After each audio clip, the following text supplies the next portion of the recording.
kan di sini bicara gagasan dari Bang Rizal. Ada gagasan yang muncul nih ke permukaan dan diketahui oleh publik. Pertama adalah gagasan tentang keterlanjutan pembangunan. Kemudian kedua adalah perubahan Indonesia.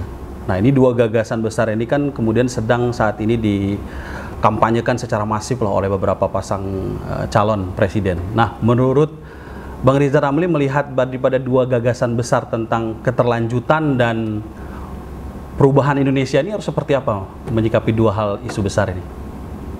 Satu, apa sih yang mau dilanjutin? Oke. Hukum yang semakin rusak, korupsi yang semakin ganas dan vulgar, lebih ganas dan vulgar dibandingkan zaman Pak Harto. Yang ketiga, rakyat yang makin miskin. Hari ini rakyat miskin kita 40%, itu mau dilanjutin. Yang terakhir adalah hutang yang makin lama makin besar, yang makin membahayakan. Yang cicilan sama pokoknya lebih dari sepertiga ya dari total APBN, belum termasuk hutang BUMN. Itu yang mau dilanjutin. Yang terakhir, reformasi itu hanya efektif sampai masa akhir SBY.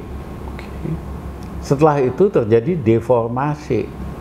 Sejak Jokowi kuasa 2014, deformasi.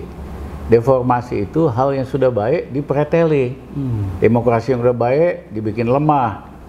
KPK yang udah bagus dipreteli dan sebagainya dan sebagainya. Deformasi mau dilanjutin, ya rusak Indonesia. Jadi yang bercita-cita mau melanjutkan visi atau program Jokowi sebetulnya akan mendorong Indonesia ke arah kehancuran. Nah, memang ada infrastruktur, itu pun infrastruktur berbayar yang sebagian besar dibiayai oleh hutang. Ya, nggak semua juga rakyat bisa menikmati infrastruktur jalan tol yang berbayar. Yang kedua adalah BUMN-nya sendiri ngutang, subkontraktornya belum pada bayar itu kebanyakan. Beberapa BUMN nyaris bangkrut, itu yang mau dilanjutin. Mohon maaf deh, ya, saya harus di stop terus tuh, harus dipercepat. Orang yang bikin rusak Indonesia, deformasi, masih dibiarin terus sampai 2024. Ya, kayak Yudi lah punya handphone. Error melulu.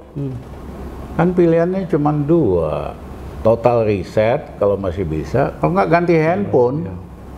Indonesia perlu ganti handphone secepatnya supaya kerusakan tadi tidak berlanjut. Nah, tadi bilang ada gagasan perubahan.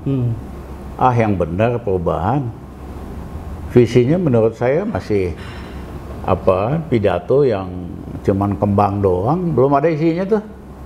Perubahan mau dibawa kemana? Apa target-targetnya?